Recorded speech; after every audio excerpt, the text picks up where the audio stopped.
It's Easy to Go Electric virtual event. We'll kick it off now with our introduction. So my name is Megan Lochter. I'm the program manager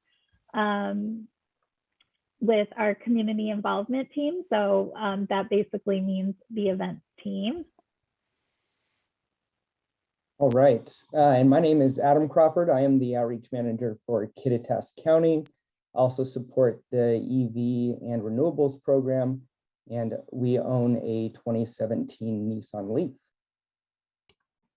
Hi, my name is Michael Harthorn. I'm the marketing manager for our electric vehicle program and also our renewable energy programs. My family owns a Kia Niro electric. Hello, I'm Matthew Maurer. My family has owned an EV for 3 years now. We have both a XC60, Volvo XC60 plug-in hybrid, and a Bmw i3. Great.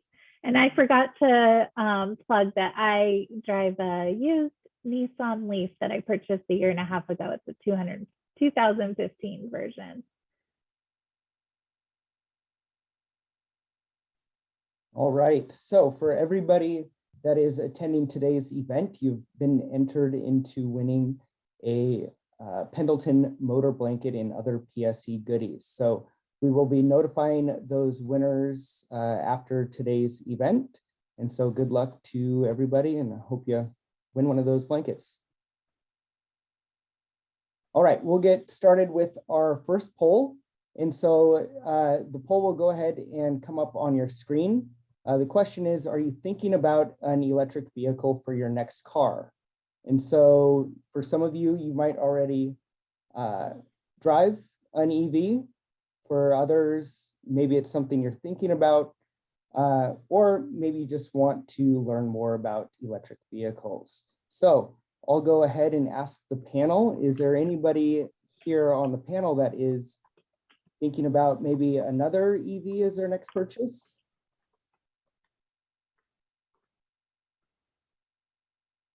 How about you, Megan?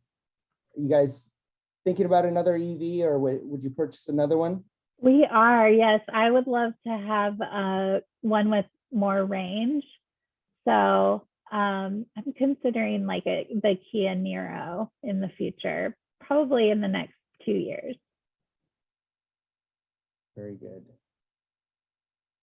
And I know from my experience, we have a 27 Leaf or 2017 Nissan Leaf, and we're kind of in the same boat. If we do go with another electric vehicle, it'll be one with a little bit more range. All right, I see that the polls are in, and at 42%, we have maybe, I want to see what's out there. And so for those of you that selected that, you came to the right place. We are going to dive into electric vehicles and hopefully get you the answers that you might have for any of those questions. So let's dive in, and I will hand it off to Michael. Hi, everybody. So we want to start off by asking the question, why go electric? Why do we think electric vehicles are good? PSE wants to make it as easy to switch as possible. It's part of our work to reduce our carbon emissions together with our customers. And if you do decide to make the switch, you'll be in good company. As recently as January, there were over 87,000 electric vehicles in Washington. More than half of those are in our electric service area. So we're excited to be leading the state on EVs.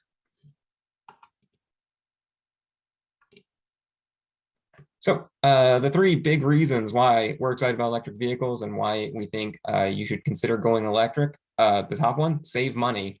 Studies have found it's actually cheaper to own an EV over the long term, despite oftentimes higher upfront costs, and that's thanks to savings on gas and maintenance. We'll get into more details on that in the next slide, but they're also better for the environment, especially here in Washington. On average, driving an EV in the US will reduce your CO2 pollution while driving by around 1/3. In Washington, thanks to our power mix, that's even better. Driving an EV in Washington can result in CO2 emissions around 1/10 of what they would be in a comparable gas-powered car. If you're concerned about the production of EVs and batteries, recent research has shown that environmental benefits of EVs hold true over the lifetime of the car, as well as when taking into account battery manufacturing. And finally, EVs are just plain fun. My wife recently purchased that Kia Niro electric in the last couple months, and she now just goes for drives. Not something she did in the past, but she loves it so much, the new technology, the way it feels zippy. She can't get enough of it. All right, so as promised, a little more about those savings. Consumer Reports found that long-term ownership costs of an EV can be up to $10,000 less than with a gas vehicle. And that's because of savings on fuel and maintenance. As you can see in that infographic there at the bottom, you can save over $1,000 a year on your fuel costs pretty easily, thanks to one, the expensiveness of gas, and also just how much range, not range, but the 132 miles per e-gallon that electric vehicles get. They're just very efficient. One thing to also note about that infographic that I'm excited about is the ranges that you get with a gas-powered car or an electric car are getting a lot closer together. The Hyundai Kona down there has 258 miles of range, which is getting close to what you'll get on a tank of gas.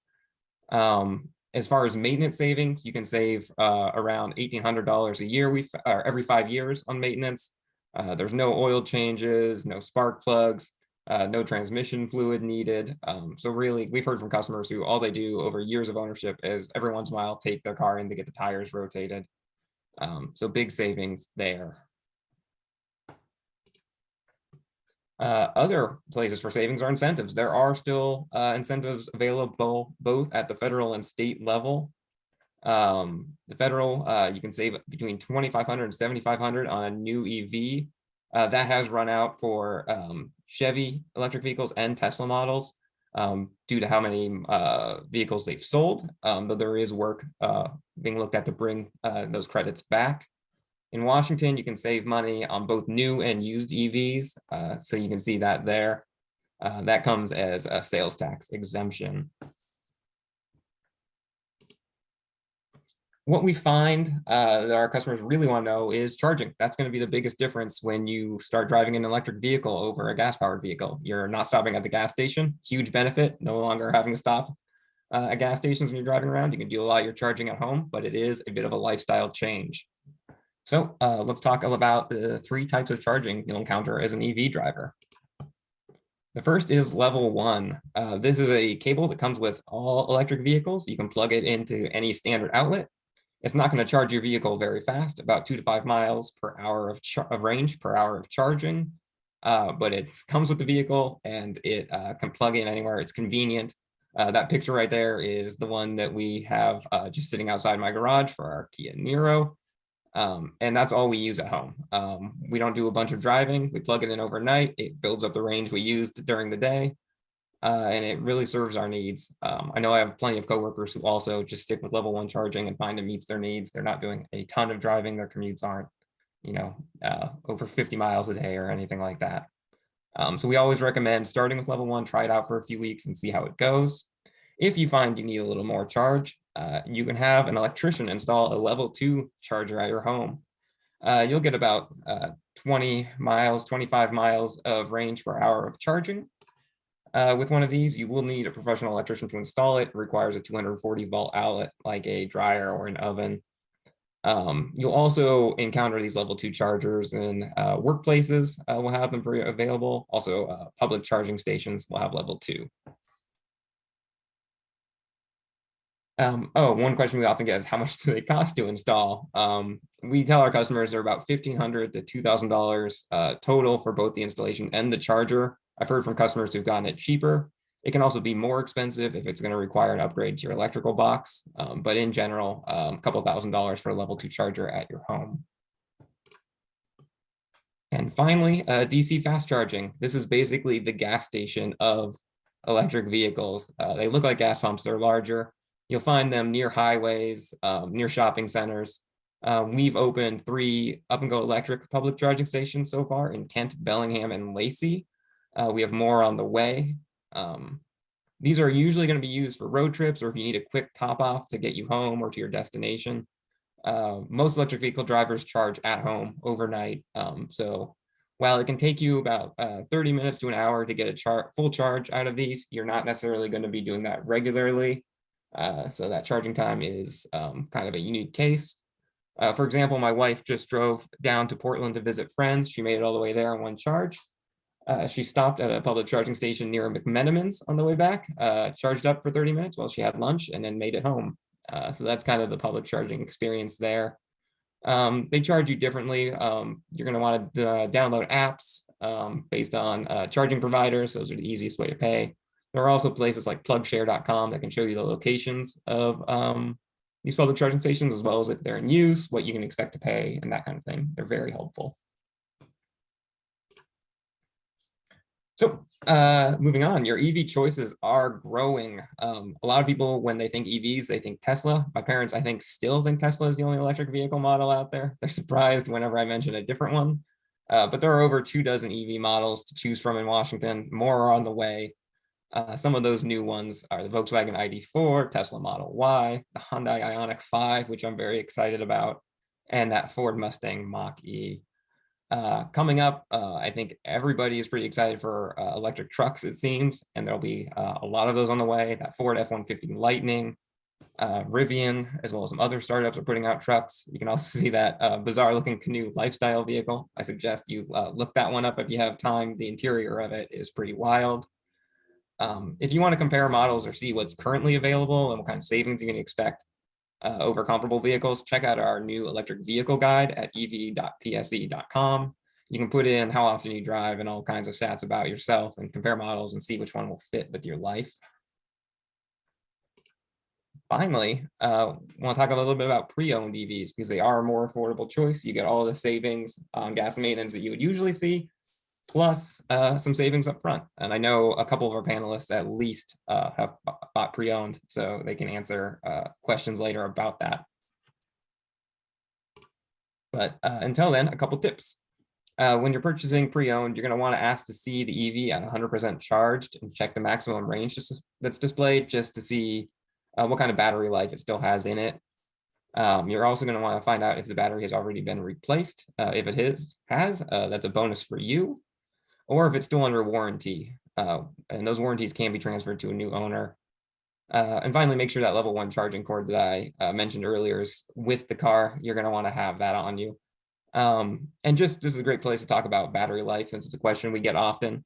In general, EVs batteries have been found to last longer than was initially expected. They tend to hold a lot better charge still over the years. And chances are you won't have to replace them during your ownership of an EV. Those warranties are often for 8 to 10 years. And most people tend to get a new vehicle every decade or so. So while replacing the battery can be expensive, it's not something you're likely to have to do with an electric vehicle. Yeah, that's what I want to say about that. And I think we are moving on out of my section now. All right, now we will get into the second and final poll. And so you'll see the poll come up. Question is, if you're considering an EV, what is the biggest selling point for you? Is it the new and cool technology? Is it the increased popularity and model selection, like we just saw with Michael's slide? Or maybe it's the better driving experience. And so I'll actually ask Michael, what was your experience with your EV, and why'd you guys decide to go with one? One of it was just never stopping at a gas station again. My wife hates gas stations, cannot figure out gas pumps. So the idea of just being able to plug it in when she gets home and then leave it and have a full charge in the morning, that convenience could not be beat. So I guess that's the something else option there. But also just the savings was great, knowing that we wouldn't have to pay for oil changes at any point in the future. Excellent. All right, we're seeing those polls come in. All right, and we have at 48% being better for the environment. And coming in second at 32% was saving on taxes, fuel, and maintenance. All right, so thanks everybody for taking that poll. We are gonna move on to our EV guests. And so I'd like to introduce Matthew Maurer, And I have a couple of questions coming up for you, Matt. So Awesome. first is, why and when did you first explore purchasing an electric vehicle? Yeah, I think my husband and I were thinking about it for quite a while, probably starting around 2017, 2018, but there weren't very many options at that point. And that's when we eventually ended up going with the XC60, the plug-in hybrid. A little bit of range anxiety issues that we had, and so it looked like a pretty cool option to go with. And so we had been toying with it for a very long time, and went with that. And so I think that kind of gave us the experience that we needed to then jump to a full EV, which is when we eventually got the Bmw i3. And I think it just kind of increased our appetite even more. And so, because the i3, it's a fun little car, but it doesn't have much range. We also just had a kid too, and so I don't know if you ever tried to put a car seat in the back of an i3, but I don't recommend it. And so yeah, definitely looking forward to the future and some of the other options going forward. So that was very long-winded. No, that's great. Great. Lots of good detail. Yeah. And you brought this up, but how do you deal with range anxiety? Yeah. So, I mean, at first, we got the plug-in hybrid, and so it didn't really matter. It was, when you ran out of electric, which, we did with that one, it only has like 25 miles of just electric, which for around the town, I would say like 70% of the time, we can almost do everything we need to do in the town without having to use the gas engine. But that, kind of, it dealt with it that way.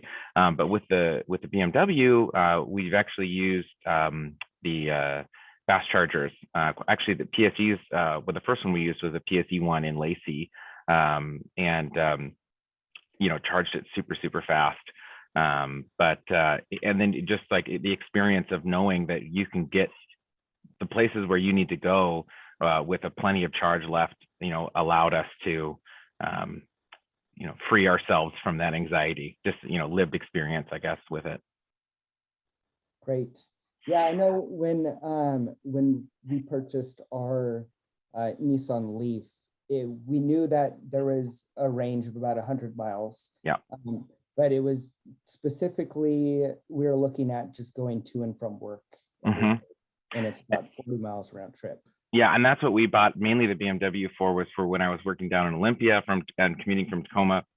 It was perfect for that. I think we tested it out once before I kind of ran out, and it was like I could go back and forth Tacoma to Seattle or Tacoma to Olympia 4 times before it. And that was, if I was very gentle with the with the gas pedal or the pedal. And so yeah, we were having no issues with it at all. And so and it was super peppy and fun to drive too. It's like the BMW or the i3 in particular, it's like a little kind of go-kart, but it's kind of fun to drive. But yeah.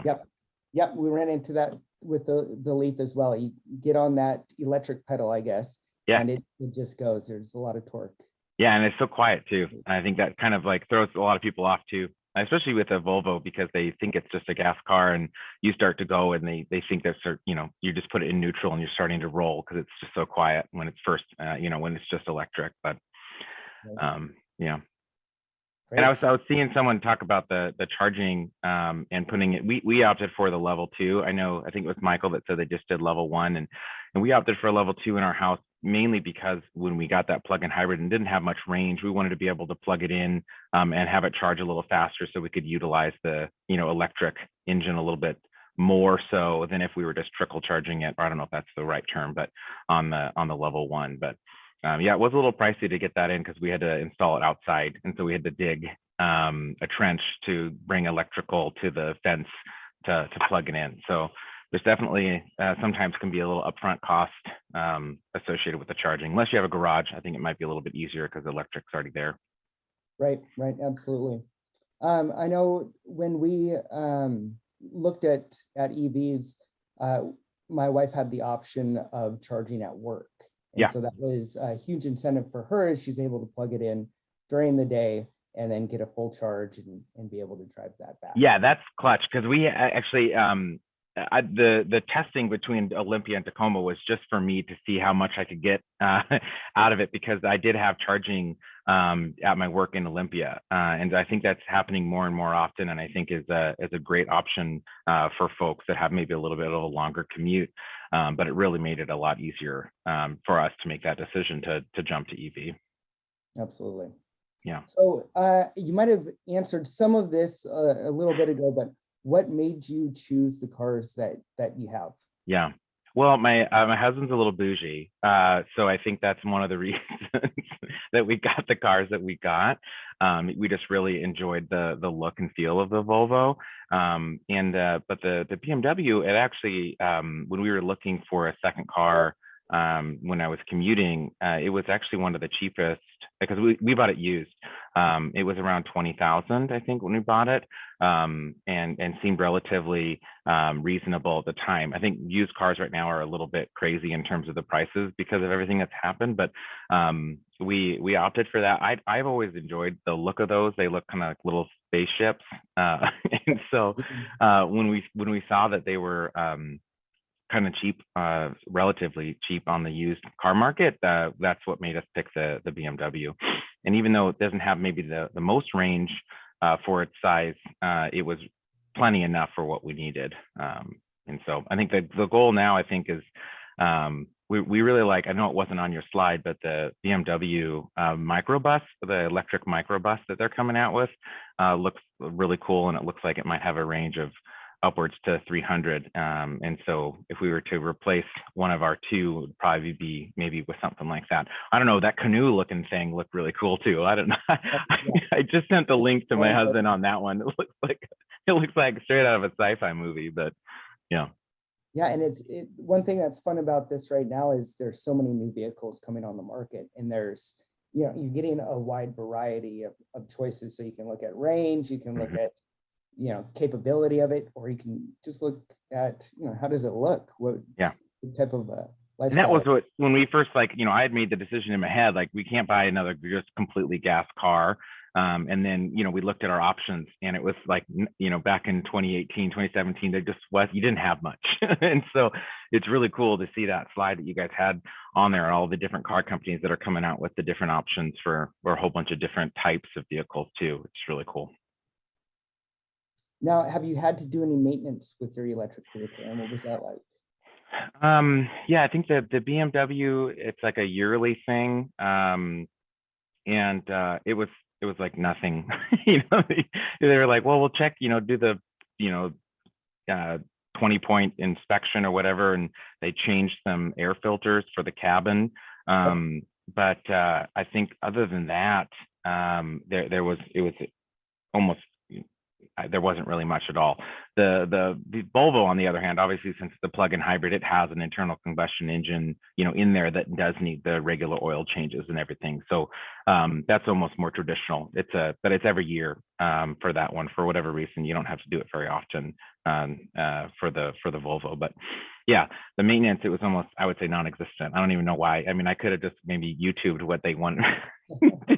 I don't know. Wasn't going to be able to get under the car to look at things. So it is good to have it inspected, but it's very low barrier in terms of the maintenance. Right. Yeah. So we just had ours in for maintenance, our EV. Yeah. And it was the cabin air filter. Yeah.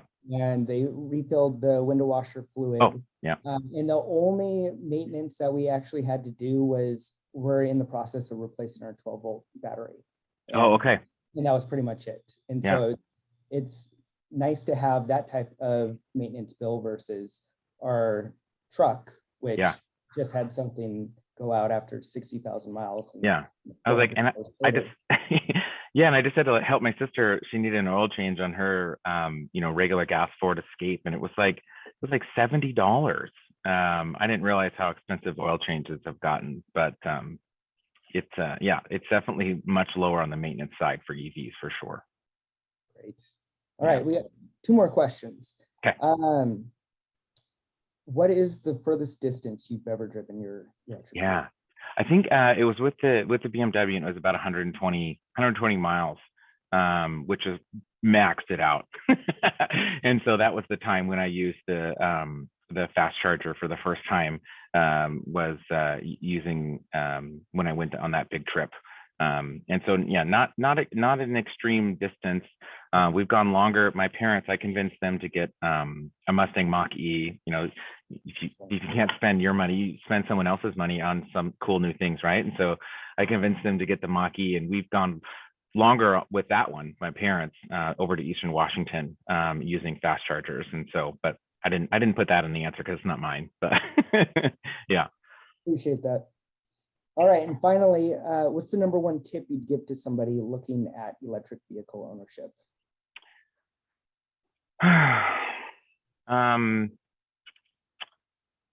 I would say, and I think it goes to, I think one of the frustrations, I think, with, you know, adopting EVs nationwide, is to really look at the charging. If you're planning on driving quite a bit, and need to be charging outside of your house, to look at the different infrastructure around you and where you need to go, and make sure you have those apps downloaded beforehand. I really wish at some point, you know, I think you guys talked about how like the DC chargers are like the gas stations of EV charging, but it's in a sense it's not, because you can't just put in your credit card and say charge my card and go. You have to download the app. You have to put in your information, and I think that is, to me, a significant hindrance or barrier. My mom, when she did that road trip in Eastern Washington, had like 4 different apps on her phone to, you know, depending on where the chargers were. And so going forward, if that could be fixed, if it could be, you know, turned into a gas station, like where you could just put in your credit card and it just charges you once it's done charging, would be really cool. But definitely just, you know, if you're going on a big trip, do that beforehand, to make sure that you can charge efficiently. Because one of the problems we had is that we didn't have signal where we were. And so, you know, having to be able to download the app and use the bandwidth to download the app, it was a little bit of a struggle, but you know. Great piece of advice. And I wish I had that the first time we publicly charged. Yeah. So. All right. Well, appreciate it. Stick around. And we'll jump into the questions and answers portion of this. All right. And just a reminder, you can browse models, incentives, charging stations at more at ev.pse.com. If you do have any questions that pop up maybe after this webinar is over, you can always shoot us an email and we'll get back to you. And then finally, learn more and sign up for the Up and Go Electric newsletter. And that is a monthly newsletter that keeps you updated on both PSE and electric vehicles. So I will hand it off to Megan. Great, thank you. And thank you, Matthew, for all your thoughtful answers. I learned something from you, and I'm an EV owner. Oh, you're welcome. Another question for you from the Q&A, and I've noticed we do have a lot of questions in the chat, so I'll try to pull some of those as well if I can. But this comes from Freddie, who's asked, if we have more than one EV, do you need more than one charger, or can one charger do both EVs? So maybe that's a good one for you, Matthew, since you have a plug-in hybrid and an EV. Yeah, so I know that the Tesla has their own proprietary plug, much to my chagrin, when you pass a Tesla charger and can't use it. But for the most part, they're all pretty standardized. And so our plug works, our level 2 charger works for both our Volvo and the BMW, and my parents' Mustang, so Ford. And so I'm pretty sure all but Tesla kind of have come around as a very similar or standardized plug, but there might be some differences other places. Great. Can all models use EVs? Can all models of EVs use high-speed chargers? That is for mine, no. So my BMW can, and it has the DC charging capability, but the Volvo with the plug-in hybrid does not have that capability. And so you will have to make sure to check. I think for the most part, especially if it's fully electric and not a plug-in hybrid, that they a lot of times will have the ability to DC charge or to fast charge. But for the plug-in hybrid, sometimes not, because the battery isn't big enough to do it.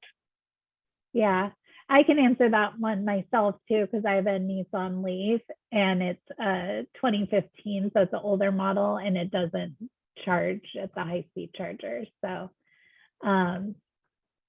something to consider when you're looking for the model. Does anybody know if Tesla will offer an adapter for their charging stations in the future? Have you heard anything? So that's not happened yet. It works the other way. If you have a Tesla, you can buy an adapter to use other non-Tesla charging stations. Back on our DC fast charger slide, that's why that nozzle looks so long, that the user was plugging into our charging station. It was a Tesla adapter. So Tesla owners can buy that adapter.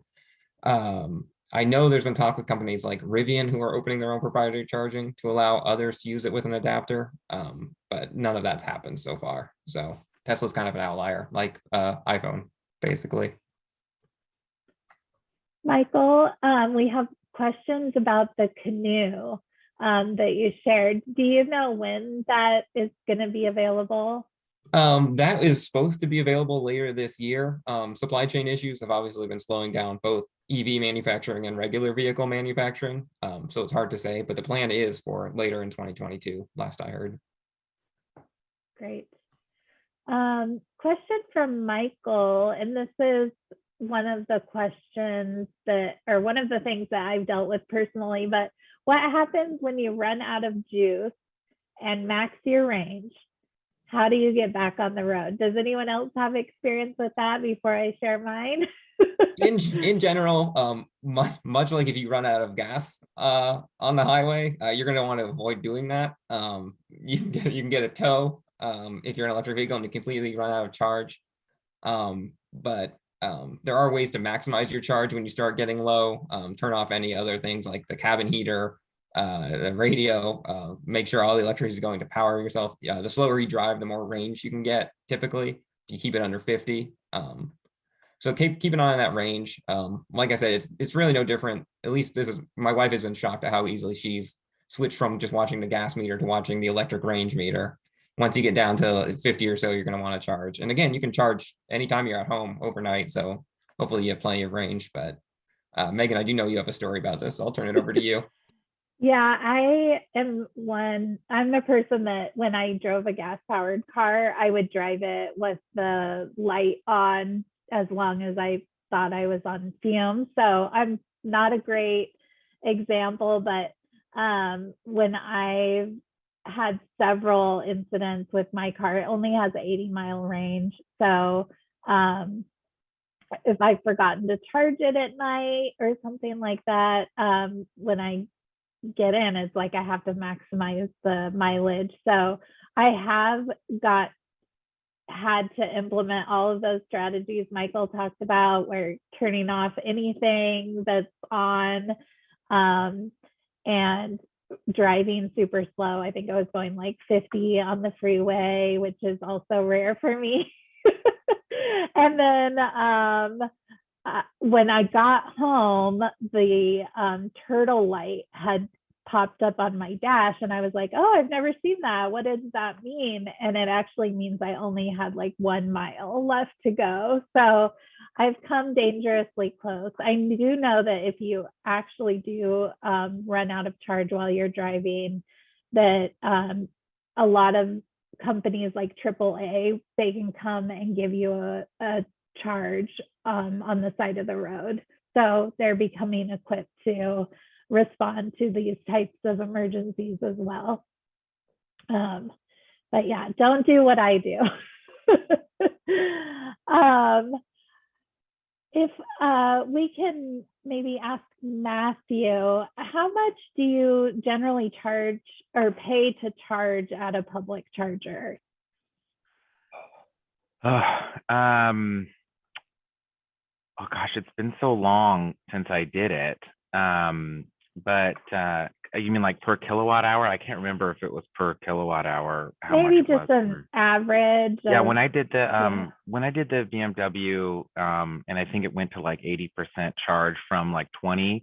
It was like $10 or something like that. And the DC charge, you know, obviously you're paying a little bit of premium for the fast charging and for the infrastructure that you're using. So I think the cost for electricity is slightly higher than if you were to just plug it into the wall, right? But you know, it was well worth it, and less than I think if I would have had to have obviously filled it up a gas car for sure. Great. Let's see, questions about the registration when you're renewing your registration or purchasing your tabs. Have you seen that that cost has been higher between your plug-in hybrid and your EV? Do you have an experience with that, Matthew? Yeah, I think that there is there's an EV road charge, right? For that does come into account for our BMW, but not our Volvo, because you're not paying into the gas tax system that's meant to pay for the roads, right? And so the state, I think it's like $150, I think, where, you know, to kind of offset the, you know, you're still driving on the roads and putting wear on the roads, but not paying into the tax that pays to fix the roads. And so, yeah, I think it was, there is a difference. Our plug-in hybrid, does not have that charge because you're paying for gas. That's important. Okay. Okay, good to know. Yeah, I have an experience with that too. And so when we purchased our used Nissan Leaf, we didn't have to pay tax on that purchase because it was an electric vehicle. But when we did go to register it, it was significant, well, not significantly, but it was a lot more than it would have cost for just our regular internal combustion engine truck. And so that you're definitely paying more when you are registering that electric vehicle. Yeah, I had a similar experience as well, but it is offset at since you're not paying the gas taxes. Excuse me. Question for Michael, I think. Do you know if in your experience, if the Kia is as zippy as the Teslas? I have not driven a Tesla, so I can't speak to that. I'm going to assume something like the Tesla Roadster does have quite a bit more acceleration than the Kia. I will say the Kia Niro definitely feels zippier and lighter than other cars. Our other car right now is just a Prius C, so not electric in any way. But the Kia Niro, despite being a larger vehicle, accelerates much quicker, and it's noticeable when you get a green light. And that's been the case for all EVs I've driven. Again, I haven't driven a Tesla, but the Chevy Bolt feels the same way. The one car that I did like, but for some reason did not have quite that zippy feel, but it had a lot of other selling points, was that Volkswagen ID4. Felt more like a large vehicle than most EVs do. Yeah, so I've had a little bit of experience with EVs. Out at our Wild Horse Wind facility, we have a visitor center, and I used to work up there. That's how I started with PSE, but we have a 1903 Columbia electric vehicle. And so we've actually driven a 115-year-old electric car in our local parade here in Kittitas County.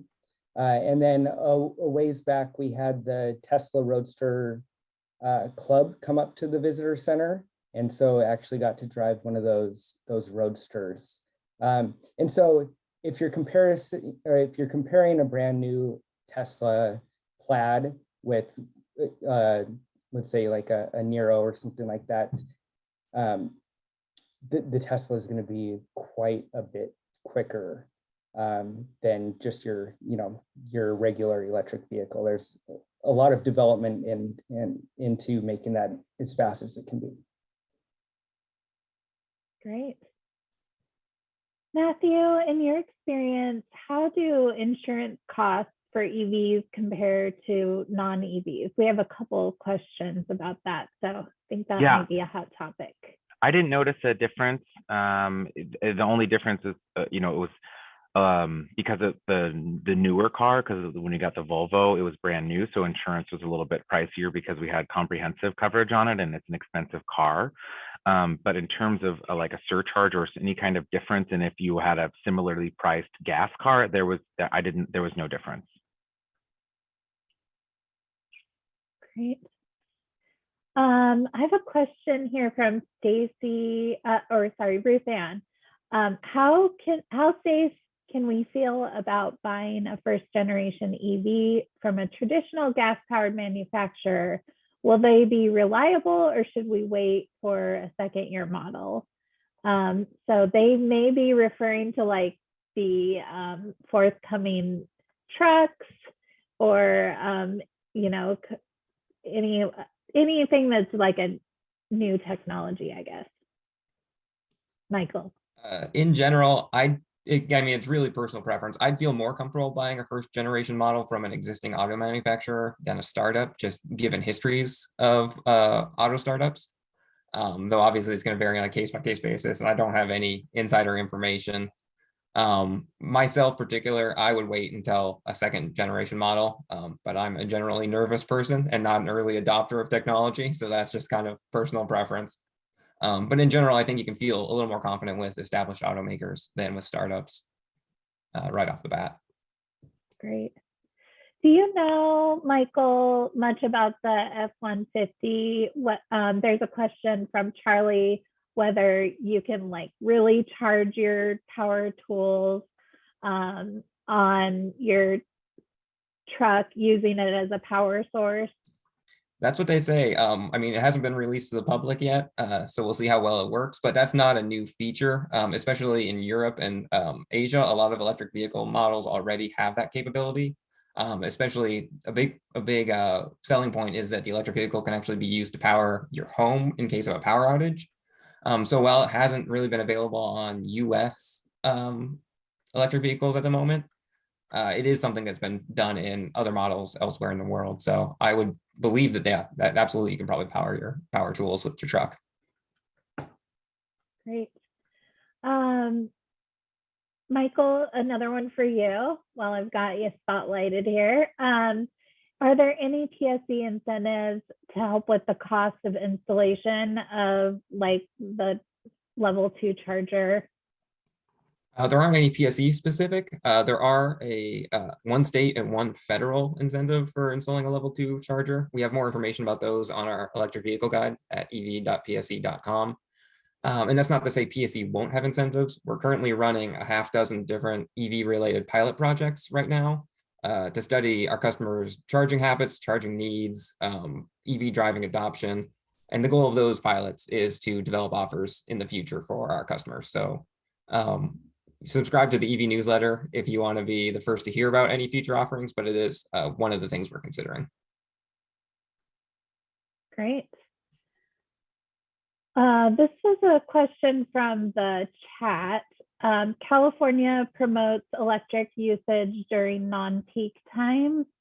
Is this on our radar with PSE to provide less expensive electric rates during off-peak hours? Yep, that's part of that pilot programs I just mentioned. We are again looking to develop different offerings for our EV driving customers. That's one possibility. I can't say at this point whether it's going to happen or not, but it's something we're looking at and studying with those pilot programs. So in the next couple of years, there'll definitely be more news on that. Great. We also had a question from the chat about how do you learn about installing an EV charger in your garage? Would that be another newsletter plug? You can actually call or email our electric advisors, energy advisors. We can recommend electricians who specialize in installing level 2 chargers in people's homes, recommend getting quotes, or just answer those kind of questions. So I would say contact one of our energy advisors and they'll definitely be able to help you out. Great. Matthew, question for you from the chat. You have both, so could you kind of elaborate on the benefits and comparisons between a fully electric versus a plug-in electric? Yeah, I think that the only thing beneficial about a plug-in hybrid is to your range anxiety, to allay that range anxiety. Everything else about it, I find annoying in terms of hearing the gas engine, having it come on, having to do oil changes, having to fill it up with gas. I would much rather it all be electric like the BMW. But when we go on long road trips or whatever, it removes that anxiety of being able to plug in. And hopefully that anxiety will eventually go away once we have some more charging infrastructure. But those are the main differences. I absolutely love it when it's fully charged and I can go around town on just the electric. But once that gas turns on, you're like, oh God, there's that noise again. It's not even that loud, but you just get used to the quietness of it. And so, yeah, yeah, I think that answered it. Yeah. Yeah, thank you. I just Michael? wanted to, jump in on that real quick also. We tend to focus on only full battery electric vehicles during these presentations as opposed to hybrids, just because one, the benefits of pure electric are so much better in terms of savings and hassle, like Matthew said, with the maintenance. But also they've proven to be way more popular than plug-in hybrids. 90% of new EVs registered in Washington in 2020 were full electric as opposed to hybrid. And nearly a quarter of EVs total in Washington are full electric as opposed to hybrid.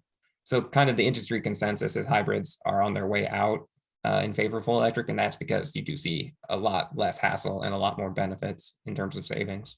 Yeah. And I don't know if it's just the Volvo in particular, but it takes once the gas engine turns on and the transmission engages, it sometimes catches you off guard because the amount of brake you need to stop the car is different. And so like if you're braking and then the gas engine turns on and the transmission engages, sometimes it'll lurch forward on me a little bit because I'm not pressing the brake hard enough. I'm pressing the brake hard enough to stop the electric engine, but not the gas engine. Anyway, it's never been a safety issue for me, but it's just kind of like an annoyance thing when it goes between the electric and gas engines that eventually will go away once we go full electric on that one. Great, that was very helpful. Matthew, in your experience, does an EV discharge while not being driven? So if you left your car at the airport for a week while you went on vacation, would it still have a charge when you returned? Yeah, so the pandemic and the switch from my job down in Olympia has really highlighted the lack of power that we lose. So the BMW sometimes has sat for I was almost a month at times without being driven during the pandemic. And it was 100 when I probably parked it, and I went in and it was like 98. So there was a little bit of a discharge. That was in the winter too, in the cold winter months. I don't know if that really matters. Don't know the physics of that, but while it's on idle and while it's chilling, I have not noticed a significant drain at all. Great. Adam, did you have experience with that? Yeah, so we live over here in Kittitas County, and it's been quite a cold winter. And so when we are not driving the EV for 3 weeks or so, we'll see a very small percentage of that battery go down, probably like 2 to 3%, but it's not very significant for us. And so we always just want to make sure that we have that vehicle charged properly. So if we need to use it, we can, but we don't want it to get too low. Anything below 20% or anything like that, we'll charge it up if we're going to store it for a long time. Great. Question from Lynn. I think this one's good for Michael. Are you aware of any developers working on super fast charging stations similar to present day gas stations? Yeah, I can't name any of them specifically, but obviously charging is the big kind of holdup, I think, for EV adoption. People are worried about it. And there's a lot of different companies working on different solutions. There's electrified roadways is one thing I've seen. So where your vehicle drives over stretches of electrified roadways and charges as it goes. There's super fast charging where, you get a full charge in 5 minutes. It's really, the struggle there is getting batteries that are small enough to fit in a car that can handle that kind of fast charging. So basically I would say that charging is just generally going to keep getting faster, as it already has, as technology improves and what makes up EV batteries changes. So it's definitely something that I would say dozens, if not hundreds of companies are looking into, because it's probably whoever cracks it, it's going to be big. So yeah, I'm interested. I mean, I don't know what it would take to get electrified roadways, but I'm very interested in the company that's trying to work on that. And can you talk a little bit about what PSE is doing for charging infrastructure? Yeah, definitely. So like I mentioned, we've in the past 2 years opened public charging stations in Bellingham, Lacey, and Kent. We have at least 5 more coming in the next year or two. And then beyond that, we've also installed level 2 charging stations in dozens of multifamily residential properties throughout our service area in the last couple of years, as well as a couple dozen workplaces. We're just trying to make it easier for people to charge where they are, whether it's at home or on the go. And we'll look at further expanding those programs in the coming years. One of the pilot projects we're currently running is we installed level 2 chargers in 500 homes, single family homes of our customers to study their charging habits. So we really are trying to expand charging network within Washington State, especially just to make our customers feel confident that they can drive an electric vehicle if they want to. Great.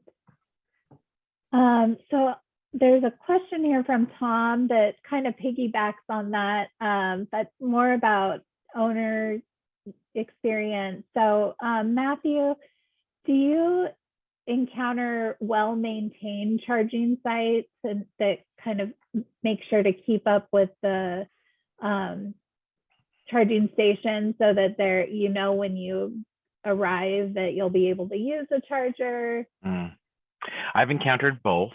Okay. You know, some of the older charging stations that maybe were early adopters and changed companies a couple hands sometimes are not well maintained and have like ancient apps and ways to use it that they're not very, you know, user friendly. But then for the most part, I mean, you can like we use oh crap, what's the name?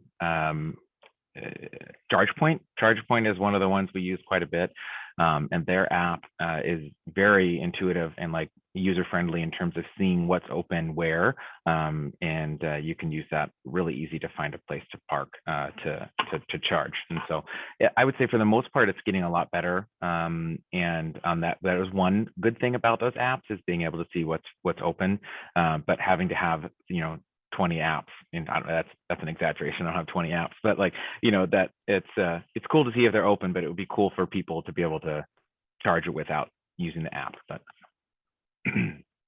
Yeah, in my experience too, when I've had to charge when I'm out and about, I always look to see if somebody has charged there recently. And a lot of people will kind of log if there's any issue with it. Yep. And so that has also been helpful for me if I'm like, oh, somebody charged yesterday, so I'm probably okay. One of the things I've experienced too is when I'm charging, I often have people come up and ask me questions. Have you had that experience, Matthew? yeah, especially with the BMW because it looks so funny. But then the Volvo, I've gotten a couple of side eyes from Tesla drivers when I plug in my Volvo, especially at the Safeway by us, because they're thinking that I'm taking, you know, an EV charging spot because it doesn't look like a traditional EV. It just looks like a, you know, a small SUV. And one guy in particular, it was pretty funny. He was definitely about to try, he rolled down his window. He was going to say something to me, and then I plugged it in. But yeah. So. Yeah. I was I just this last weekend I was charging at one of those free chargers at Walgreens. And I had somebody, he was sitting in his car and he came back 2 or 3 times to ask me additional questions. So it's kind of fun being somebody that can share your experience. Yeah. Does anybody have experience with leasing versus buying an EV? No, I think I can just speak to leasing, which is what my wife and I just ended up doing. Great. Just due to our budget, buying outright wasn't really an option. So we were really deciding between a lease and a loan. With something like an EV, we decided to go with a lease just because the technology is improving so rapidly. So that will allow us to trade in for a model with more range or cooler features or whatever charging technology they come out with down the line in the next couple of years. The dealer was also pressing lease over a loan. I'm sure they have their own reasons for that, but did agree with the take on the, it's a quickly changing technology. So might as well leave yourself the option to upgrade it in the coming years. Great. Well, we are at time. So one last question here. I think this is a good one.